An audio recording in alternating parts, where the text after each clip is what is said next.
Bonsoir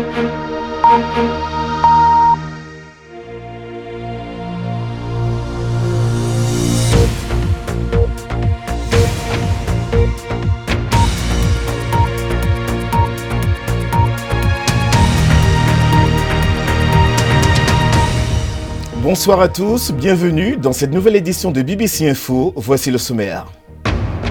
Le dialogue national au Cameroun convoqué par le président Paul Biya s'est ouvert ce lundi. L'événement est boycotté par les principaux leaders séparatistes. L'ancien maire de Dakar est sorti de prison hier. Khalifa Sall, condamné pour malversation, a bénéficié d'une grâce présidentielle.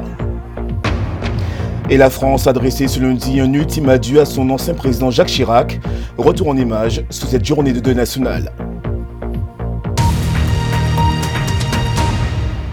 Au Cameroun, c'est la première tentative politique d'envergure pour trouver une solution à la crise anglophone. Le dialogue national convoqué par le président Paul Biya s'est ouvert aujourd'hui à Yaoundé. C'est au palais des congrès de Yaoundé que se tient le dialogue. Il a été ouvert par le Premier ministre Joseph Dione Ngouté qui a appelé les participants à être, je cite, de véritables artisans de la paix pendant les 5 jours prévus pour le dialogue. Pour lui, les préoccupations des provinces anglophones ne sont pas sans solution. Il faut le rappeler, le dialogue est destiné à mettre un terme au conflit meurtrier entre Yaoundé et les séparatistes anglophones dans l'Ouest. Les combats, selon plusieurs sources dont International Crisis Group, ont déjà fait plus de 3000 morts en moins de 3 ans. Ils ont poussé de nombreux habitants des régions anglophones à la fuite, provoquant une crise humanitaire. Depuis Yaoundé, les explications de notre correspondant Richard Onanena. Les délégations des 10 régions du pays ont investi le palais des congrès de Yaoundé ce matin pour l'ouverture du grand dialogue national, convoqué par le chef de l'État Paul Biya. Les autorités religieuses des confessions musulmanes, catholiques, protestantes et pentecôtistes ont levé des prières pour la paix avant des discours protocolaires. Ensuite, un jeune homme présenté comme le porte-parole des 30 ex-combattants présents à ce dialogue a prononcé un discours dans lequel il a souhaité voir la situation dans les régions du nord-ouest et du sud-ouest se stabiliser avant de revenir sur les raisons de la radicalisation des jeunes de ces régions. Il parle notamment de marginalisation et de chômage. Le Premier ministre Joseph Dione Ngouté, qui coordonne ce grand dialogue national dans son discours d'ouverture, a rendu hommage aux victimes de la crise anglophone. Il a ensuite précisé que les 2 langues officielles du Cameroun, que sont le français et l'anglais, devraient être une source d'opportunités et non une source de contraintes. Les travaux se font dans 8 commissions, des thèmes comme le bilinguisme, l'éducation, le système judiciaire ou encore la reconstruction des zones en crise sont au menu. Le dialogue national débute sans les sécessionnistes qui continuent de réclamer une médiation neutre.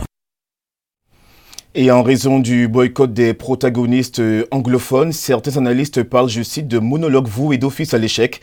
Voici quelques réactions recueillies à Yaoundé. Beaucoup d'anglophones sont dehors. Après, vous allez dire que vous avez arrangé le problème des anglophones.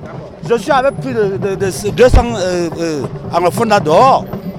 C'est très sérieux. Il faut signaler ce cas là-bas en haut. C'est des séparatistes. Donc la jeunesse espère que le gouvernement a pris la température de la chose et est allé véritablement pour prouver des jeunes qui ont pris des armes contre la République et qui ont accepté de venir dialoguer et que ce système gouvernant va prendre la peine d'écouter ces séparatistes-là et que ceux-là vont revenir dans l'ordre des choses et vont continuer à défendre la République. Après le Cameroun, nous continuons notre chapitre politique, mais cette fois-ci au Sénégal. L'opposant Khalifa Sall, condamné pour escroquerie sur les deniers publics, a été gracié et libéré. Sa libération a surpris les Sénégalais, bien qu'elle survienne dans un contexte de décrispation politique orchestrée par des chefs religieux musulmans. Les précisions de Louise de Wast, notre correspondante à Dakar. La nouvelle fait la une de beaucoup de journaux ici à Dakar aujourd'hui. Pour beaucoup, c'était une surprise d'apprendre que l'ancien maire Khalifa Sall a été gracié après avoir passé 2 ans en prison ici à Dakar. Rappelez-vous que l'année dernière, il a été condamné à 5 ans de prison pour escroquerie portant sur des deniers publics. Il n'avait donc pas pu se présenter à l'élection présidentielle en février dernier. Certains à l'époque l'époque, avait accusé le président Macky Sall d'instrumentaliser la justice pour écarter un opposant politique, une accusation que le président Macky Sall a toujours rejetée. Mais alors beaucoup se demandent pourquoi cette grâce présidentielle aujourd'hui. Y a-t-il eu un accord, des négociations entre les différents partis? En tous les cas, du côté de la présidence, on affirme que cela s'inscrit dans un contexte d'apaisement politique, de dialogue national. Les avocats de Khalifa Sall se sont dit soulagés par l'annonce, même s'ils affirment vouloir continuer à défendre leurs clients pour que, disent-ils, tous ces droits soient restaurés. Le reste de l'actualité en bref et en images. Près de 100 personnes ont péri ces 3 derniers jours dans le nord de l'Inde, dans des inondations provoquées par des pluies de mousson tardives. Avec de nouvelles pluies attendues ces prochains jours, l'Inde pourrait connaître son mois de septembre le plus pluvieux depuis un siècle, d'après les météorologistes indiens. Plus de 21 millions d'euros, c'est ce qu'a rapporté la vente aux enchères de 25 voitures de luxe ayant appartenu à Théodorin Obiang, le fils du président de la Guinée équatoriale. Les bolides ont été saisis après l'ouverture d'une procédure contre Théodorin Obiang, qui est aussi le vice-président de la Guinée équatoriale, pour blanchiment d'argent. Les fonds recueillis ont été reversés à des œuvres caritatives. Et puis la crise continue à Hong Kong alors que les célébrations du 70e anniversaire du régime communiste auront lieu demain. La protestation s'est intensifiée hier avec de nombreux heurts entre les manifestants et la police anti-émeute. Des gaz lacrymogènes, des canons à eau ont été utilisés par les forces de l'ordre. Une journée de deuil national a été décrétée ce lundi en hommage à Jacques Chirac. L'ancien président français est décédé jeudi à son domicile parisien à l'âge de 86 ans. De nombreux chefs d'État étrangers, membres de la classe politique française, ont assisté à la cérémonie d'hommage à l'église Saint-Sulpice notamment. Regardez le compte-rendu de Myriam Lawari. C'est l'ultime adieu rendu à celui qui a gouverné la France pendant 12 ans en tant que président de la République. Le pays adresse son dernier au revoir à Jacques Chirac, grand fauve de la politique française. Les honneurs militaires lui ont été rendus ce matin aux Invalides à Paris, en présence du président Emmanuel Macron et du gratin de l'armée française. Le cercueil de l'ancien chef de l'État a ensuite quitté les Invalides sous grande escorte. Direction pour le convoi funéraire, l'église Saint-Sulpice. Les Français, souvent émus, ont rendu un dernier hommage à la dépouille. Jacques Chirac, c'est un grand homme qui a incarné la France dans ses valeurs, qui a beaucoup d'émotions aujourd'hui d'être là pour lui. Ça nous paraissait évident de venir. Quand on a des racines de la France profonde, il est vrai qu'on ne peut qu'être français. Cela dit, il avait une ouverture tellement importante sur l'international, on ne peut pas penser que cet homme était que français. Il était également mondialement connu et mondialement respecté. Ce sont 80 personnalités étrangères, dont des chefs d'État et d'anciens dirigeants, qui ont assisté au service solennel à l'église Saint-Sulpice, qui a fait salle comble. Parmi ses invités de marque, le président russe Vladimir Poutine, son homologue de la Guinée équatoriale, Teodoro Obiang Nguema, le premier ministre libanais Saad Hariri et l'ancien président américain Bill Clinton. Le roi du Maroc, Mohamed VI, étant souffrant, a été représenté par son fils, le prince Moulay Hassan. Les anciens présidents français, François Hollande, Nicolas Sarkozy et Valéry Giscard d'Estaing, étaient également présents au rendez-vous. Ce lundi a été décrété jour de deuil national en France, avec 1 minute de silence dans les administrations et les écoles. Selon le souhait de son épouse Bernadette Chirac, l'ancien président a été par la suite inhumé au cimetière parisien du Montparnasse, dans le caveau familial où repose leur fille aînée Laurence, décédée en 2016. Dans l'actu également, des membres d'une équipe d'enquête de l'ONU ont confié aux équipes de l'émission Panorama de la BBC leur horreur et le choc de l'écoute de ces derniers instants. Il y a un an, cette semaine, l'écrivain et critique du gouvernement saoudien avait été assassiné au consulat d'Arabie Saoudite à Istanbul. Pierre-Antoine Denis. Cette semaine, cela fera 1 an.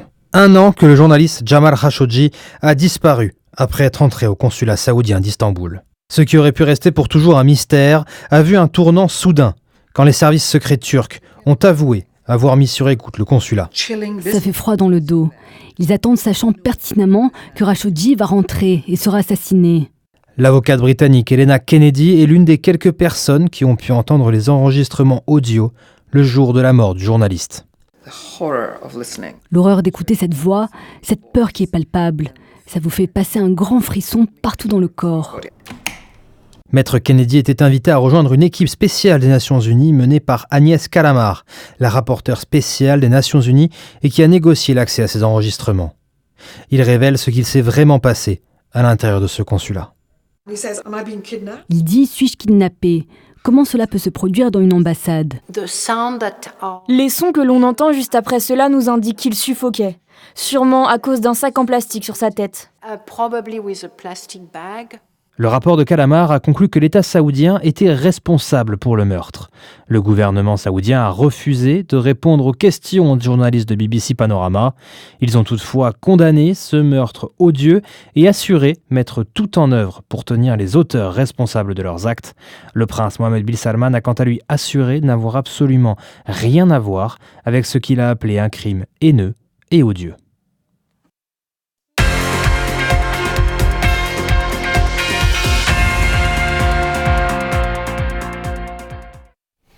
BBC Info se poursuit avec la page des sports. En Première Ligue ce soir, Manchester United reçoit Arsenal à Old Trafford à partir de 19h en temps universel.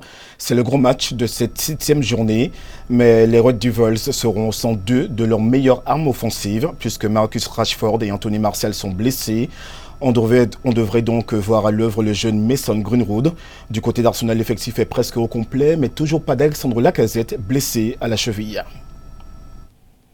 Du bronze pour 2 Africains aux mondiaux d'athlétisme de Doha ce week-end. L'Ivoirienne Marie-Josée Talou a tout donné, mais n'a pas pu battre la Jamaïcaine Shelly-Ann Fraser-Price, qui remporte son 4e titre mondial, 10 ans après son premier sacre. La femme la plus rapide du monde a terminé son 100 mètres dans un chrono impressionnant de 10 secondes 71.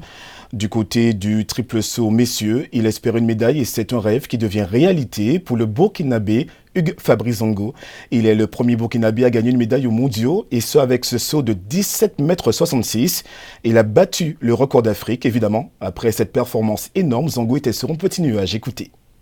Avec les entraînements, effectivement, on avait vu que j'avais les jambes pour pouvoir aller chercher cette médaille, mais réaliser aussi c'était un autre défi. Et donc un championnat du monde c'est toujours particulier, vous savez. Donc je suis très très content quand même d'avoir pu m'exprimer ce soir et d'avoir pu obtenir cette médaille-là. Ouais, effectivement, je suis le premier Burkinabé à avoir une médaille en fait au niveau mondial, donc je rentre un peu dans l'histoire du Burkina. Je suis précurseur, mais je sais que d'autres personnes feront mieux que moi dans quelques années. Plus à l'est, au Japon, la Coupe du monde de rugby se poursuit et aujourd'hui, les Écossais se sont rassurés avec une très belle victoire sur les Samoa 34-0. Ils étaient très mal rentrés dans la compétition avec une lourde défaite face à l'Irlande, mais sont revenus dans la course à la qualification avec ce succès. Repos demain pour les rugbymen et on réattaquera mercredi avec France, États-Unis et Nouvelle-Zélande, Canada. Et un mot de Formule 1 car Lewis Hamilton mène maintenant le championnat des pilotes de 73 points après avoir remporté le Grand Prix de Russie à Sochi. À la suite d'un nouveau Grand Prix palpitant, les Mercedes ont pris le dessus sur Ferrari. Valtteri Bottas finissant second de la course devant le monégasque Charles Leclerc. Et comme il ne reste que 5 courses d'ici la fin de saison, Hamilton pourrait être sacré champion du monde dans 2 courses au Mexique à la fin octobre. Et pour terminer ce journal de la mode avec ces images de la Black Fashion Experience à Paris, un événement qui a eu lieu le week-end dernier dans la capitale française sous le chapiteau du cirque Borman. Organisé par Adama Paris, cette mini Fashion Week se proposait de mettre en avant la culture noire et sa diversité. Pour reprendre les mots de la créatrice sénégalaise, de nombreux amoureux de la mode, vous venez de l'entendre, ont pu apprécier les collections hautes en couleurs de stylistes africains, notamment du Marocain Karim Tassi, du Nigérian Tokyo James, de l'Américaine originaire du Ghana Mimi Plange, que vous venez de voir sous ces images, et bien sûr de Adama Paris. Une mode à la croisée des cultures débordante d'une nouvelle énergie créative.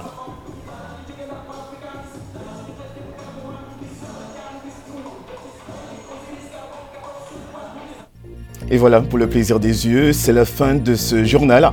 Merci de l'avoir suivi. Vous êtes de plus en plus nombreux à nous regarder, notamment au Cameroun, sur Canal 2. Bonne soirée à tous et à demain pour une nouvelle édition de BBC Info.